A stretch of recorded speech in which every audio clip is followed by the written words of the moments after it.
The US-Canada softwood lumber dispute has erupted again in 2025, marking yet another chapter in a saga that has spanned generations and shaped the economic landscape of both nations.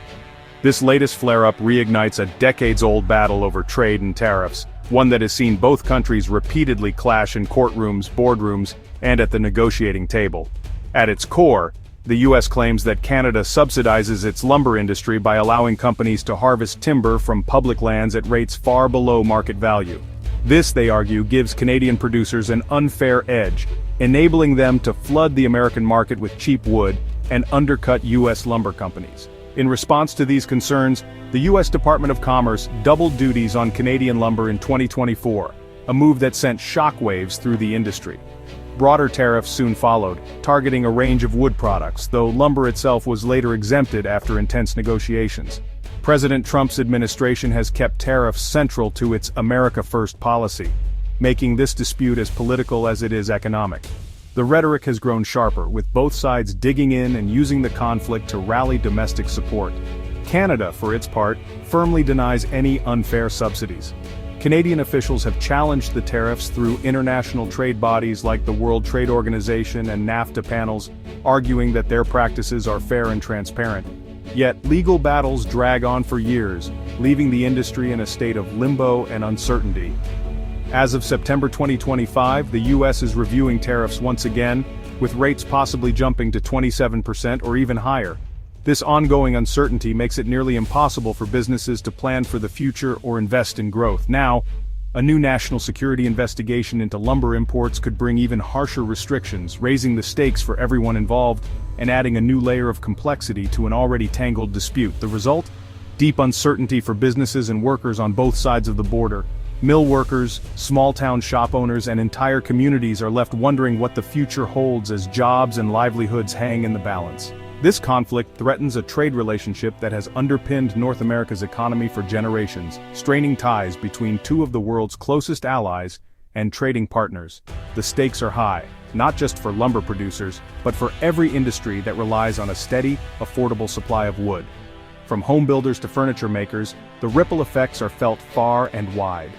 The outcome of this dispute could reshape the future of housing and construction across the continent, affecting prices, availability, and the dreams of families hoping to build or buy a home.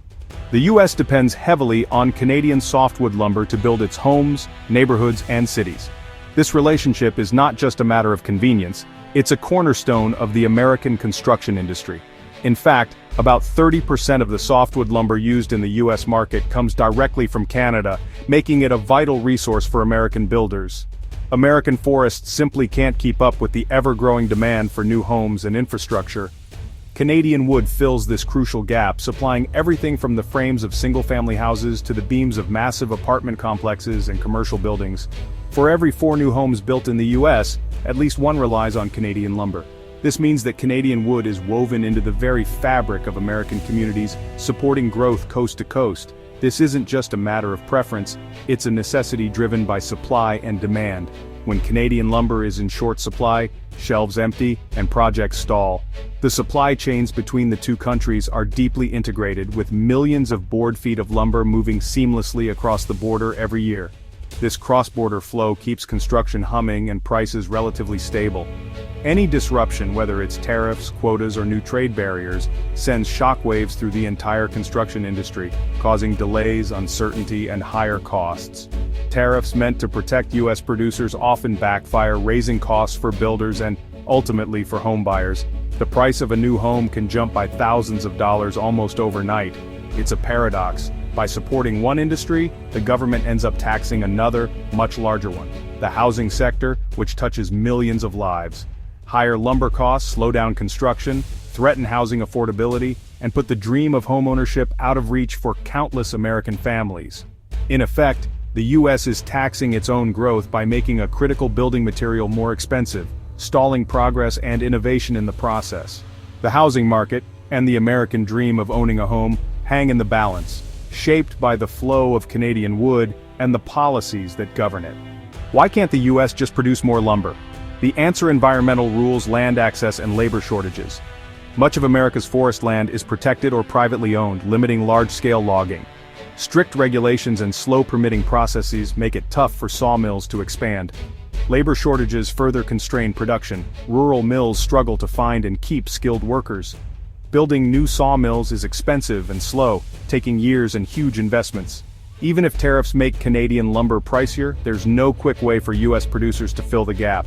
The U.S. industry operates with a hard production ceiling. The 30% market share Canada supplies can't be replaced overnight. Builders know there's no domestic alternative ready to step in. Any import restriction means higher prices and tighter supply for everyone. The lumber war hits hardest in the wallets of Americans hoping to buy a home. For many families, the dream of homeownership is already a challenge, but now, it's becoming even more elusive. Every step in the process, from searching for a house to securing a loan, is overshadowed by rising costs and uncertainty. Tariffs on Canadian lumber add thousands to the price of a new house, acting as a direct tax on families. These extra costs don't just affect luxury homes, they hit entry-level buyers the hardest, making it even more difficult for first-time homeowners to get a foot in the door. This comes as mortgage rates and home prices are already at record highs. For buyers, that means higher monthly payments and stricter lending requirements, putting homeownership out of reach for many who would have qualified just a few years ago. Builders pass higher costs to buyers, making homeownership even less attainable. The increased expenses force some to settle for smaller homes or delay their plans altogether, while others are priced out entirely. Volatile lumber prices make it nearly impossible for builders to budget, stalling new projects.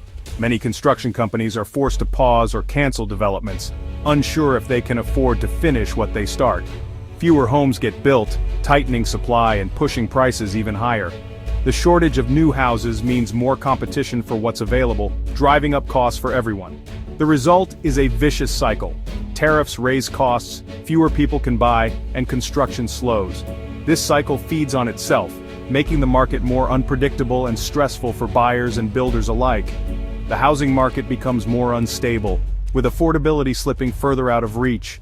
Families are forced to make tough choices, sometimes giving up on homeownership altogether or moving farther from work and community. Even temporary price drops don't solve the underlying supply problem. Without a steady flow of new homes, the market remains tight, and relief for buyers is short-lived. For millions, the dream of owning a home is moving further away. The American dream, once a symbol of hope and opportunity, now feels out of reach for many hardworking families across the country. High lumber costs ripple through the entire housing ecosystem, not just for buyers, but renters and workers too. Expensive materials drive up the cost of building apartments, leading to higher rents. Small and mid-sized builders, already squeezed by thin margins, face greater risk and potential closure. Fewer projects mean fewer jobs for construction workers, electricians, and suppliers. The pain spreads to related industries: manufacturing, transportation, retail. Tariffs meant to protect sawmill jobs threaten far more jobs in construction and housing. The economic fallout is nationwide, touching families and communities everywhere. A single trade dispute can disrupt the lives of millions. With Canadian lumber costly and U.S. supply capped, where else can America turn?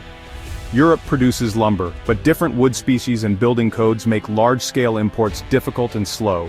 Shipping from Europe or South America is expensive and time-consuming, adding weeks to delivery.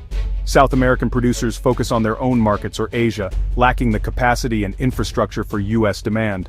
The North American supply chain is uniquely efficient. No other region can match its speed or scale. Builders can get Canadian lumber in days. Overseas shipments take much longer. No short-term substitute exists for Canadian wood. As long as tariffs remain, American builders and buyers will pay the price. The U.S. remains dependent on its northern neighbor. Canada isn't waiting for the U.S. to change course. Provinces and producers are investing in higher-value wood products and seeking new global markets. Ontario, for example, is ramping up production of cross-laminated timber, strong, sustainable, and used for tall buildings. By modernizing mills and focusing on innovation, Canada aims to create more skilled jobs and capture greater value. Trade missions target Asia and Europe, building relationships beyond the U.S. Diversifying customers helps shield Canada from U.S. trade volatility. The industry is transforming, becoming more resilient, efficient, and globally focused. In the short term, this means a gradual shift away from the U.S. market. The dispute is accelerating a fundamental change in North American trade. The U.S.-Canada lumber war isn't just about tariffs, it's about real people and real consequences. The cost of shelter, job stability, and community health are all at stake. Border towns feel the chill as trade slows and local economies suffer. For American families, tariffs add another barrier to homeownership in an already tough market. The dispute frays economic and social ties between two close allies. It's a stark reminder. Trade policy decisions ripple out to affect millions. A stable, affordable lumber supply is essential for a healthy housing market. Finding a solution is about more than economics.